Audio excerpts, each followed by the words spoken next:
वाराणसी के ज्ञानवापी विवाद से जुड़े मामले में आर्कियोलॉजिकल सर्वे ऑफ इंडिया यानी एएसआई ने आज इलाहाबाद हाई कोर्ट में अपना हलफनामा दाखिल किया। हलफनामे में क्या कुछ कहा गया है, खासकर सर्वे को लेकर के, इस बारे में हम बात करते हैं हिंदू पक्ष के वकील विजय शंकर रस्तोगी जी से। सर, आज क्या एफिडेविट फाइल हो गया, और अगर फाइल हो गया है तो क्या कुछ कहा गया है उसमें? एफिडेविट आज यूनियन ऑफ इंडिया के तरफ से आर्कियोलॉजिकल सर्वे ऑफ इंडिया के डायरेक्टर जनरल ने फाइल कर दिया और उसमें यह कहा कि जो प्रकरण यहाँ विवादित है, ज्ञानवापी परिक्षेत्र जिसमें यह विवादित स्थल भी शामिल है, इसका सर्वे करने के लिए आर्कियोलॉजिकल दृष्टि से यह डिपार्टमेंट पूर्णतया सक्षम है और प्रवीणता भी हासिल है। और अगर माननीय न्यायालय के द्वारा अनुमति दी गई, हमको निर्देशित किया गया, तो हम ज्ञानवापी परिसर का और विश्वनाथ मंदिर का सर्वे करके माननीय न्यायालय में रिपोर्ट प्रस्तुत कर सकते हैं, जिसके लिए हम सक्षम हैं। माननीय न्यायालय ने यह भी चाहा था कि उसके संबंध में अपना स्टैंड दें कि इनका क्या पक्ष है, ये क्या मानते हैं विवादित स्थल के बारे में, इनकी क्या दृष्टिकोण है। तो इन्होंने कहा कि हम कभी भी इस परिक्षेत्र का कोई सर्वे आज तक आर्कियोलॉजिकल पुरातत्व की दृष्टि से आज तक नहीं किया है, इसलिए पक्ष विपक्ष के द्वारा जो भी तथ्य प्रस्तुत किए गए हैं माननीय न्यायालय में, उसके बारे में हम कोई एक्सपर्ट रिपोर्ट देने में सक्षम नहीं हैं। जब हम सर्वे कर लेंगे तो एक्सपर्ट रिपोर्ट हम माननीय न्यायालय में प्रस्तुत कर सकते हैं, इसके अलावा हम कुछ नहीं कह सकते। दो प्रमुख बातें उन्होंने कही कि ये जो पूरा विवादित परिसर है, इसका अभी तक एएसआई ने कभी सर्वे नहीं किया है, और दूसरा, एएसआई जो है वो सक्षम है सर्वे करने के लिए। हाँ, सक्षम है, माननीय न्यायालय के द्वारा निर्देशित किया जाएगा तो वो पूर्णतया सर्वे करके रिपोर्ट बाकायदा न्यायालय में प्रस्तुत कर देगी। सर, कुल कितने पन्नों का हलफनामा दाखिल किया गया, और इसके अलावा और कौन सी प्रमुख बातें थी हलफनामे में? सारी चीज़ें उन्होंने एनेक्स किया है।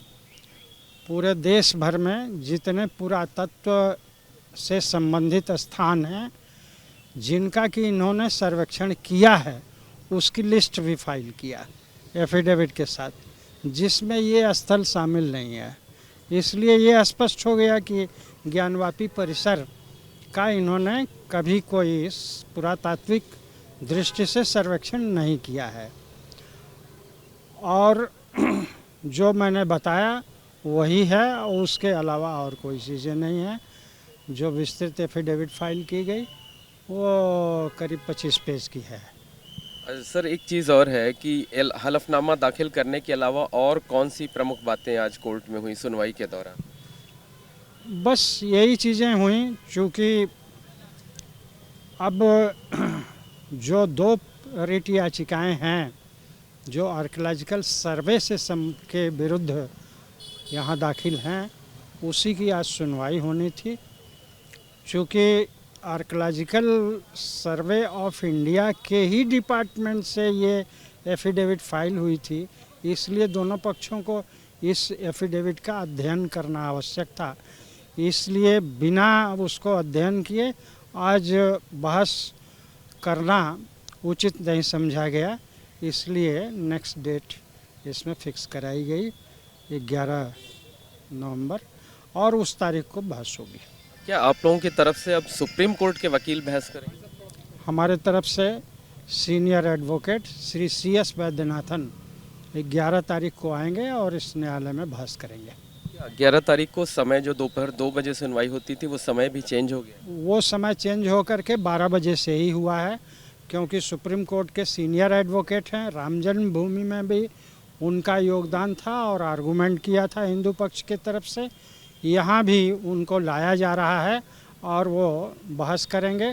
चूँकि लंबी बहस उनकी होगी, इसलिए ये हुआ कि पर्याप्त समय दिया जाए, तो कोर्ट ने उसे स्वीकार करके 12 बजे से ही हियरिंग स्टार्ट करने का ऑर्डर किया है। सर, एक अंतिम प्रश्न ये है कि आप लोगों की तरफ से लगातार एएसआई से सर्वेक्षण कराए जाने की मांग उठाई जा रही थी।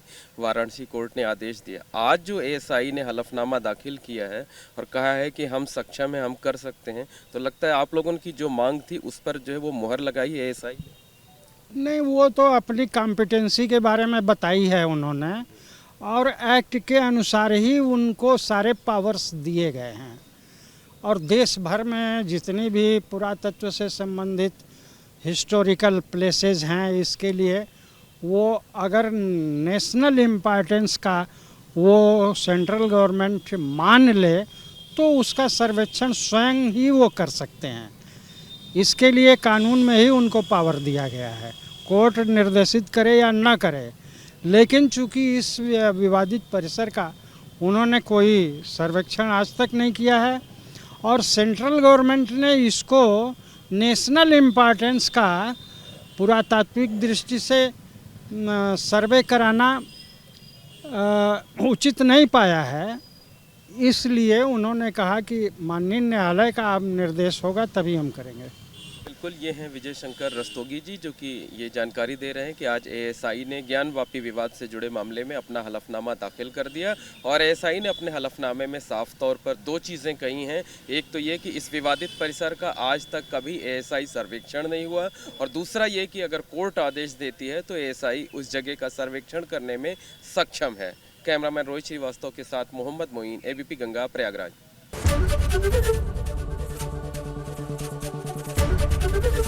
एबीपी गंगा, खबर आपकी, जुबान आपकी।